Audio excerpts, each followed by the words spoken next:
Pero bueno, ¿qué pasa con esos niños que no cumplen ese 3% de disfluencias típicas de la tartamudez, pero tartamudean? Eso se llama disfluencia común. ¿Y cuándo o cómo podemos diferenciar una de la otra? Bueno, en la disfluencia común nosotros vamos a encontrar que se da en niños menores de 3 años y medio aproximadamente. También dura aproximadamente unos 12 meses o un año el niño tartamudeando y luego se quita. Además tiene disfluencias esporádicas, eso quiere decir que el niño no tartamudea continuamente, sino que de vez en cuando tiene episodios, diferente a una tartamudez que regularmente está tartamudeando casi todo el tiempo que habla. Además se da mayormente en el sexo femenino. Hay muchas más otras disfluencias que se acuerdan que les había comentado, que es la forma común en que nosotros tartamudeamos, que no tenemos el trastorno, que disfluencias típicas de la tartamudez. Eso casi no lo tienen. Además, no hay conciencia de la tartamudez, quiere decir que el niño no se da cuenta que está tartamudeando. Tienen pocos concomitantes físicos o ninguno, eso quiere decir que no hacen muecas, no presentan tensión, no hacen ningún movimiento de la cara, no hacen movimientos de las manos cuando tartamudean, etc. Además, los padres están poco preocupados porque ven que el niño es pequeño y creen que va a pasar con el tiempo. Y además, el último factor es que hay un historial familiar negativo. Eso quiere decir que en la familia de ese niño es probable que no hayan personas que tartamudeen. Entonces, cuando el niño presenta estas características, no quiere decir que nosotros no debemos hacer nada. Solamente que no es una tartamudez como tal, como patología. Sin embargo, hay que hacer un trabajo de asesoría a los padres para que entonces los padres puedan entender qué es lo que está pasando, qué es lo que deben hacer en casa para poder ayudarle a ese niño a que esto sea solo algo pasajero y no se convierta en una tartamudez persistente. ¿Qué recomendaciones pueden seguir ustedes en la casita? Bueno, la verdad es que hay bastantes cosas que ustedes pueden hacer. Primero, antes de que ustedes empiecen a saber un poquito sobre las recomendaciones, tenemos que entender qué es la fluidez. Porque recuerden que la tartamudez es un problema en la fluidez del habla. ¿Pero qué es fluidez? ¿O qué necesito yo para tener fluidez en el habla? Número uno, necesito que mi habla sea suave. ¿Por qué? Porque cuando el niño, por ejemplo, hace puerta, pone muchísima tensión en su cavidad oral y en diferentes partes del cuerpo, o sea que no fue suave.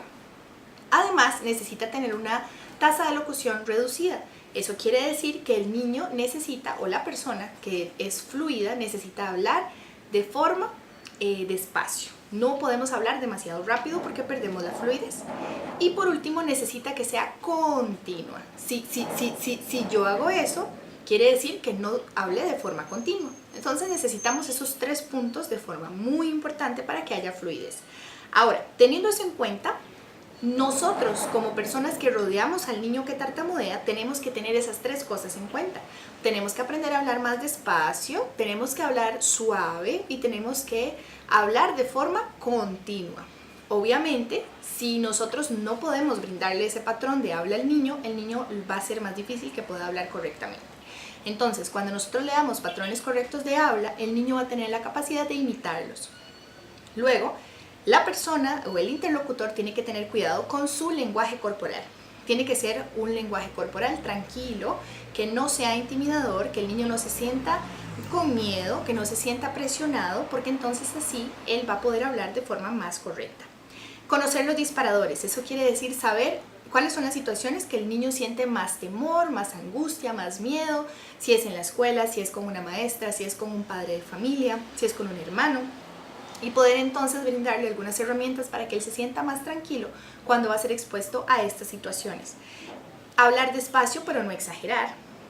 Tomar conciencia de que él puede aprender a controlar esta sintomatología.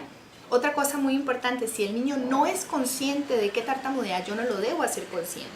Pero si el niño sí tiene conciencia, yo sí podría decirle, mi amor, creo que dijiste esta palabra muy fuerte, tal vez podrías intentar decirla más suave.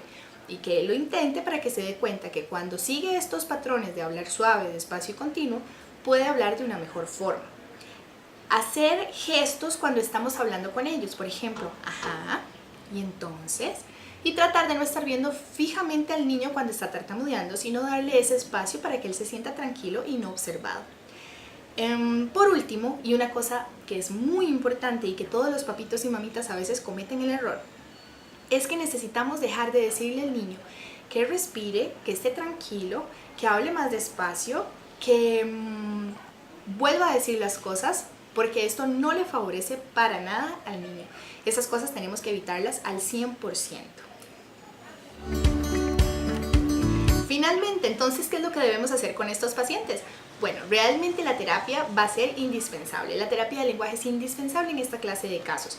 No debemos dejar que pase demasiado tiempo, porque recordemos que la evolución es un punto importante dentro del proceso, si el niño mejora o no mejora. Entonces, cuando el niño empieza a tartamudear, debería ir inmediatamente a terapia, y es común que si está en una edad preescolar, el niño pueda mejorar de forma inmediata y se pueda recuperar por completo. Bueno, espero que les haya gustado muchísimo esta información, que hayan aprendido bastante, y si tienen alguna persona en la familia que está tartamudeando, sobre todo si es un niño, que le puedan buscar la ayuda lo más pronto posible de terapia del lenguaje. Espero que nos veamos pronto en una nueva cápsula informativa. ¡Hasta luego!